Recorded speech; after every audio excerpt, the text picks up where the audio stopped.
आज हम डिस्कस करेंगे वो लेंडिंग प्रोडक्ट्स जो बैंक्स ऑफर करते हैं कमर्शियल एंटिटीज को। देखिए, बिजनेस जो ट्रेडिशनल बिजनेस है उनको अगर ग्रो करना है तो बैंक्स उनके एज अ पार्टनर काम करते हैं, उनके साथ साथ ग्रो होते हैं। इससे याद आया, to help me grow I would request कि इस चैनल को अगर अभी तक सब्सक्राइब नहीं किया तो सब्सक्राइब करना मत भूलिएगा, और अगर ये वीडियो को अच्छा लगे तो इसको लाइक करना भी मत भूलिएगा। चलिए शुरू करते हैं एक शू मैन्युफैक्चरर के एग्जांपल से और देखें कि वो बैंक से क्या क्या लेंडिंग प्रोडक्ट्स ले सकता है और अपनी लाइफ कैसे आसान बना सकता है। देखिए, एक शू मैन्युफैक्चरर है। मान लीजिए मैंने शुरू किया अपना काम शू मैन्युफैक्चरिंग का, और मैंने अपना खुद का कैपिटल लेकर आई, 50 लाख का कैपिटल लेकर आई।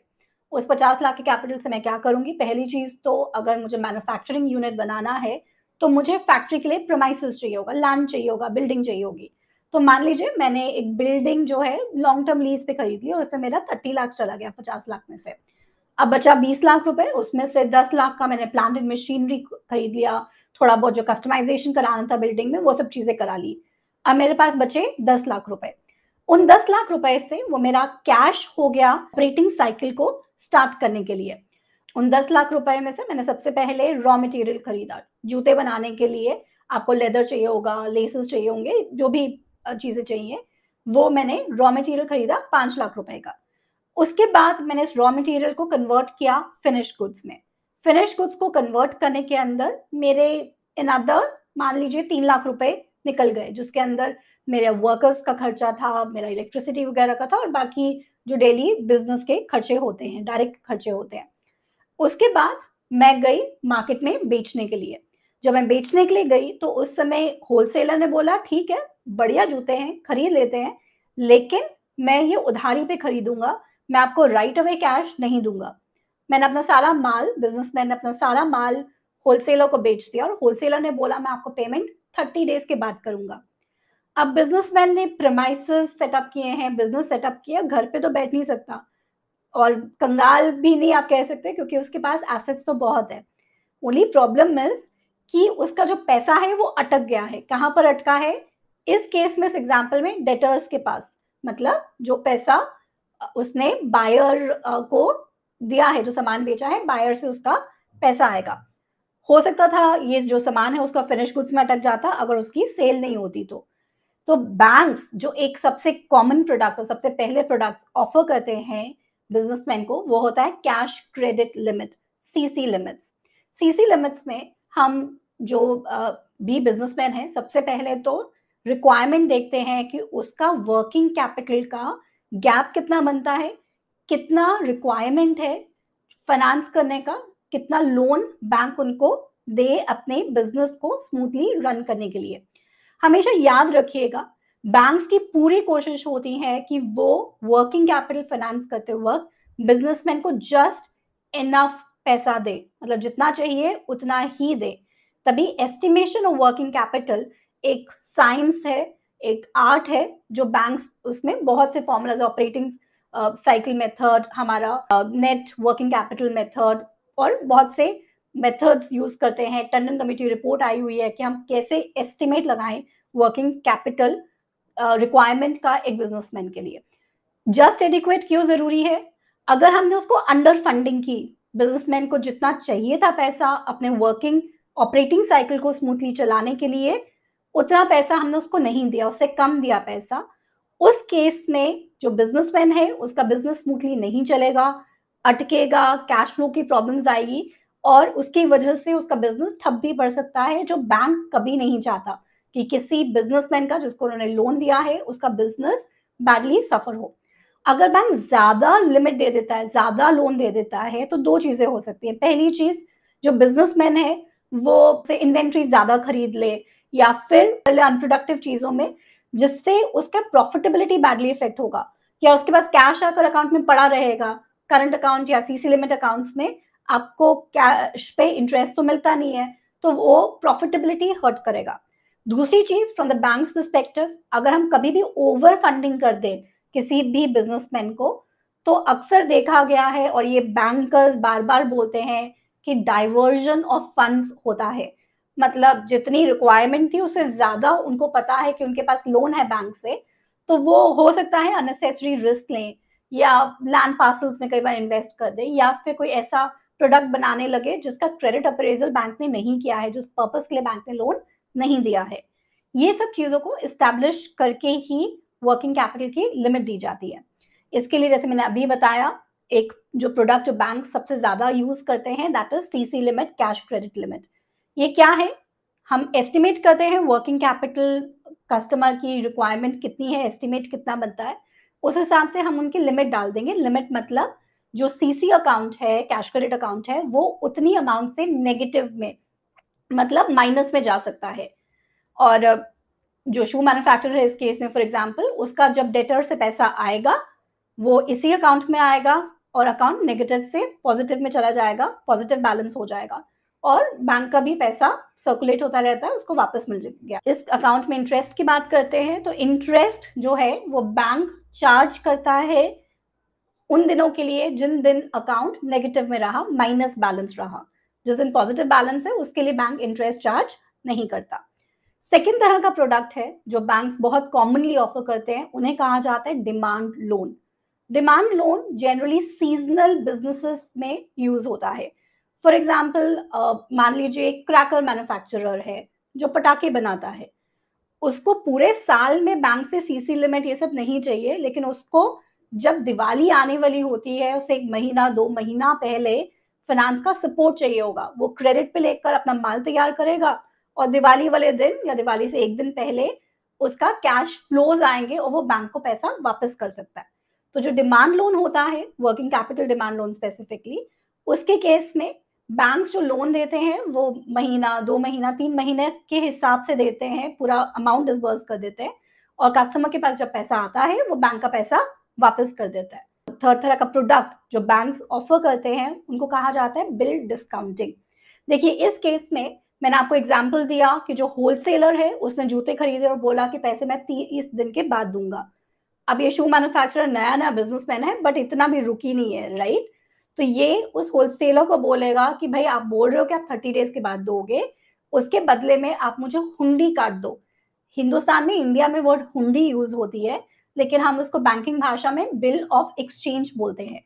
बिल ऑफ एक्सचेंज में जो सेलर है, मतलब जो शू मैन्युफैक्चरर है इस केस में, वो बायर मतलब होलसेलर को ऑर्डर करता है कि आप किसी थर्ड पार्टी जो जनरली बैंक्स होते हैं, उनको आप पेमेंट करोगे। कब करोगे? ऑन डिमांड करोगे जब भी बैंक पैसा मांगेगा, या फिर आप उसको पेमेंट करोगे ऑन अ ड्यू डेट। उस केस में मेरे पास हुंडी आ गई जो एक नेगोशिएबल इंस्ट्रूमेंट है, बिल ऑफ एक्सचेंज आ गया। जो ये बिजनेसमैन है वो ये हुंडी लेकर, बिल ऑफ एक्सचेंज लेकर बैंक के पास जा सकता है। बैंक को बोलेगा देखो मेरे पास 30 दिन के बाद पैसे आ रहे हैं, आप 30 दिन मैं वेट नहीं करना चाहता, आप मुझे ये पैसे इमिडिएटली दे दो। बैंक क्या करेगा, देखेगा 15 लाख रुपए आ रहे हैं उसके पास 30 दिन के पास, तो वो थोड़ी सी 15 लाख से कम अमाउंट मतलब डिस्काउंट करके पैसा इमीडिएटली जो हमारा बिजनेसमैन है उसको दे देगा। वो उससे फर्दर रॉ मटेरियल खरीद के अपना वर्किंग कैपिटल चला सकता है। सो बिल डिस्काउंटिंग जो है वो एक और प्रोडक्ट है जो बैंक्स अक्सर बिजनेसमैन को देते हैं। ये जो मैंने तीनों एग्जांपल्स दिए आपको, बिल डिस्काउंटिंग का, अपना सीसी लिमिट और डिमांड लोन का, ये सब एग्जांपल्स है fund based credit facility. Fund based मतलब एक्चुअली में यहाँ पर पैसा बैंक से निकलकर हम कस्टमर के अकाउंट में देते हैं, उसको देते हैं पैसा। लेकिन banks non fund based credit facilities भी देता है। नॉन फंड बेस्ड के केस में बैंक का इमीडिएटली कैश नहीं निकलता, हमारे बैलेंस शीट के अंदर, बैंक की बैलेंस शीट के अंदर एडवांसेस में वो शो नहीं करेंगे। लेकिन फ्यूचर में कोई इवेंट होता है या कुछ भी ऑब्लिगेशन आती है तब बैंक को वो पैसा वापस करना होता है, उसे non fund based credit facility बोलते हैं। उसमें दो कॉमन प्रोडक्ट आते हैं, लेटर ऑफ क्रेडिट और बैंक गारंटी। मैं आपको लेटर ऑफ क्रेडिट का अगर एग्जांपल दूं, इसी केस में उन्होंने बिल ऑफ एक्सचेंज हुंडी दी जो बायर था उसने सेलर को, और सेलर ने जाकर बैंक से उसकी डिस्काउंटिंग कराई।